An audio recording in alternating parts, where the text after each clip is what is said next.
Picture a 9-year-old ghost host going to the movie theater to watch the brand new Spy Kids movie All the Time in the World. The employees hand Mommy Toast some tickets for the movie, and she gives one to little ghost host. "These are special tickets," she says. "At different times in the movie, you can scratch off the pad on the back with a number on it when that number is indicated on the screen and sniff the card. It will smell like what's happening in the movie." Now, little ghost host was blown away. "Wow, no way," he said. 9-year-old ghost host waited patiently in the movie until the words at the bottom of the screen told the audience to scratch off pad 1 and take a big, fat whiff. Ghost host violently tore off the pad and took a huge huff of the stuff, expecting to be filled with the glory of the most exquisite scents of all time. But instead, he could hardly smell anything at all. It was a sham, a ruse.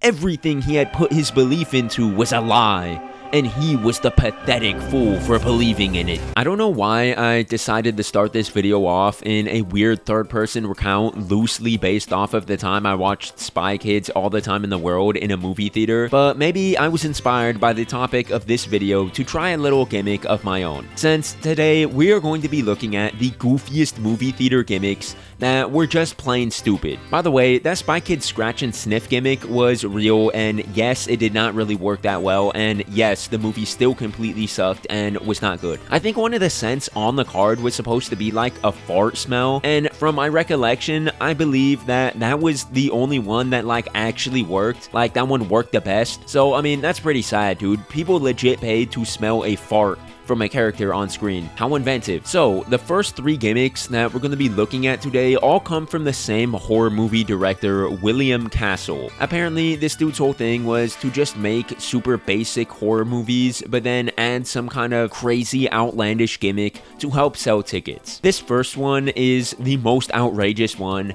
and it was for his horror movie, Macabre. William Castle supposedly offered $1,000 in compensation to anyone in the audience who died from being too scared of the movie. What the barnacle kind of gimmick is this? I mean, like, were people supposed to go see the movie in an attempt to die so that they could win the $1,000? Like, what was the logic here? And bro, $1,000 ain't no way that your life is only that expensive, even back in 1958 when this movie came out. Safe to say that no one actually died during the movie and no one claimed the prize money, but that would have been kind of funny if someone who was like dying from an illness wanted to leave some money for their family and they waited right before they peacefully died to go watch the movie and then died in the theater so that they could technically win the prize money. I mean, I'm sure that would have to count, right? Like, how can you prove that they didn't die from fright? Castro's other gimmicks weren't nearly as crazy. For his movie House on Haunted Hill, which was in 1959, there was just a prop skeleton that flew over the audience, which is pretty lame. And the other gimmick he did was he had buzzers installed into the seats of random audience members so that they got buzzed at different points in his movie, The Tingler, which was also 1959. And I mean, that's pretty lame too, if we're gonna be honest. The next gimmick I wanted to talk about also takes place in 1959. And this time, a hypnotist was trying to legit hypnotize the audience before the movie. Like, instead of one of those Pixar shorts where the mom eats her son or a salamander intentionally exposes himself in front of an unconsenting bunny, imagine you and the boys pull up to the theater, you go inside to watch The Horrors of the Black Museum, hopefully not a racist film, but back in those days, I mean, you never know. And then this old dude just starts trying to hypnotize you for like 10 minutes. I mean, that's just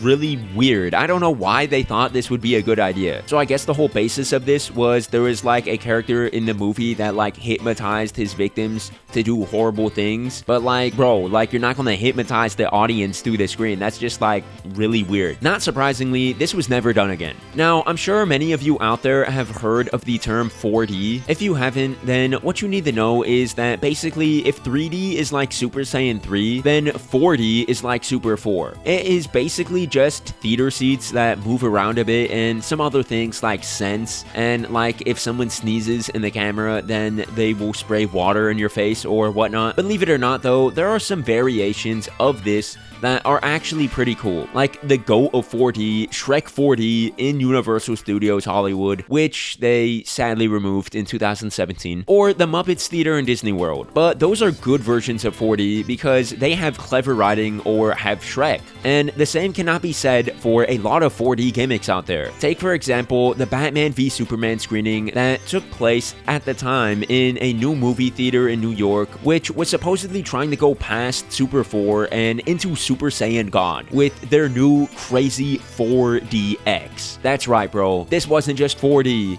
This is 4DX we're talking about. The X makes all the difference. These dudes went so crazy to try to recreate the atmosphere of the movie that they shot water in the audience faces, blew fog into the theater, and not only did the seats move around like crazy, but they actually had a feature where it would legit punch your back anytime there was a hit or a gunshot during a fight scene.